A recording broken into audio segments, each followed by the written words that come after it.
انا غلبت معاكم. نعمل الفسيخ تطلبوا البسارية، نعمل البسارية تطلبوا السردين. حيرتوني معاكم. تعالوا النهاردة بقى، بما ان احنا عملنا الفسيخ والبسارية بأحلى طريقة، يلا بينا نجهز سردين العيد لكل حبايبي اللي طلبوا مني. يلا بينا، اذكروا الله وصلوا على سيدنا محمد. اول حاجة هنا هقولك على أفكار كتيرة وهقولك على نصايح كتيرة لازم تعمليها عشان تعملي السردين.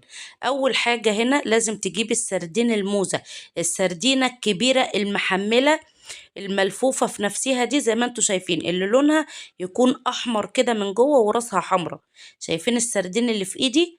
أول حاجة بقى لازم نجيبها، هنشطفها كويس تحت الحنفية، وبعدين هنحطها في مصفى ونعصر عليها ليمونة كبيرة، ونسيبها من بالليل للصبح أو الصبح بالليل في المصفى. لازم تنشف جدا من أي مية فيها. الكلام ده يتطبق على البسارية ويتطبق على الفسيخ. والناس اللي ما شافتش الفيديوهات يا جماعة بتاعت التخليل موجودة على الصفحة. تمام. لو انتوا مش عارفين تجيبوها على الفيسبوك ادخلوا على اليوتيوب هتلاقوا كل حاجة موجودة. بعد كده لازم ان احنا نصفي السردين من اي حاجة مية فيه في المصفى كده. بعد كده بقى انا بعمله بالملح الناعم زي ما انتم شايفين العادي. جبت بقى طبق حطيت فيه شوية ملح، وحطيت فيه شوية شطة، وما نحطش الملح الناعم قوي. في ملح بيبقى ناعم بس في نفس الوقت خشن. انا بستخدم ملح الخير، النوع ده بحسوش ان هو ناعم قوي زي ملح الصفر كده. تمام. بصوا بقى هنا طريقة التخليل انا بعمله ازاي. اول حاجة مسكت بالمناديل بالشكل اللي انتوا شفتوه معايا في اول الفيديو ده، وبعد كده بدأت ان انا اجيب السردين بتاعي وبفتح كده الراس بتاعه، هي صغنونة مش بتاخد حاجة. بروح حاطة فيها شوية ملح بشطة، وبروح مقلباه كده في الملح والشطة كأني بقلبه في دقيق، وببدأ أرصه في طبق زي ما انتوا شايفين كده. تمام. لازم نصفي السردين كويس. انتوا شايفين الدم اللي كان نازل تحت المصفى اللي وريتهولكوا في أول الفيديو. ولما بترش عليه الليمونة، بتعصري الليمونة عليه، ده ما بيخليش ليه ريحة زفارة. تمام. بعد كده ننشفه بالمناديل زي ما قلت لكم.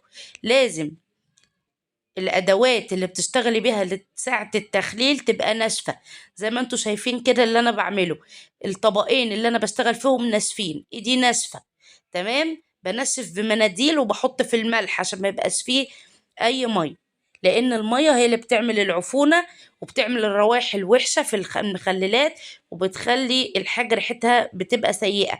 يعني لو في حاجة بتبقى ريحتها زفرة او ريحتها مش كويسة بقى، وتعمل لك حشرات في المطبخ وكلام من ده، لو انت مش واثقة في الجودة بتاعة التخليل بتاعتك. تمام. هنملح كمية السردين كلها بالشكل اللي حضراتكم شايفينه ده.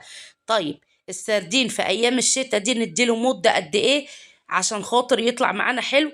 هياخد 17 يوم، يعني تلحقي يا دوبك تعمليه. في ناس هتقولي لا لا لا 17 يوم اصل كتير، اصل 17 يوم كتير هيتهري. نفذوا اللي بقول لكم عليه، ولو طلع كلامي غلط ما تعملوش بيه. تمام. لازم السردين في جو الشتاء تدوله 17 يوم، او من 15 ل 17 يوم، ويكون 17 يوم افضل بكتير. يعني يا دوبك نعمله من هنا للعيد، ده توقيت حلو قوي. طيب، افرضوا ان هو اتخلل بعد ما قبل ما العيد بكام يوم، هنروح واخدينه حاطينه في التلاجة كده، احنا وقفنا التخليل بتاعه. هنحطه في الفريزر او في التلاجة كده تخليله وقف. تمام كده. بصوا بقى هنا بجيب كيس بلاستيك عادي خالص، ممكن تحطيه في برطمانات ازاز، وممكن تحطيه في اكياس، وممكن تحطيه في علبة زي ما انت شايفة كده.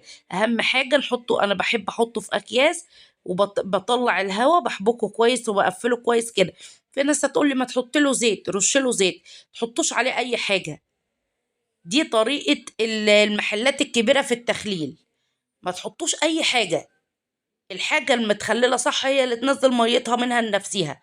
هو تحطوا اي حاجة. تمام. بحطه كده في كيس جوه كيس بالطريقة دي. وبعد كده بقى ببدأ ان اجيب الاسترتش وببدأ الفه كده. لو ما عندكش استرتش لفيه في ورق فويل. تمام. وعايزة اقول لكم تحفظيه في اي مكان في المطبخ. هتحطيه طبعا في علبة عفوا، وهتحفظيه في المطبخ لحد ما يتخلل، ياخد من 15 ل 17 يوم، ويا ريت تسيبوه حوالي 17 يوم. دي مدة كافية للعيد ان انتوا تلحقوا تعملوا فيها السردين، وتجيبوا السردينة الموزة الحمراء المحملة. كل سنة وانتوا بخير.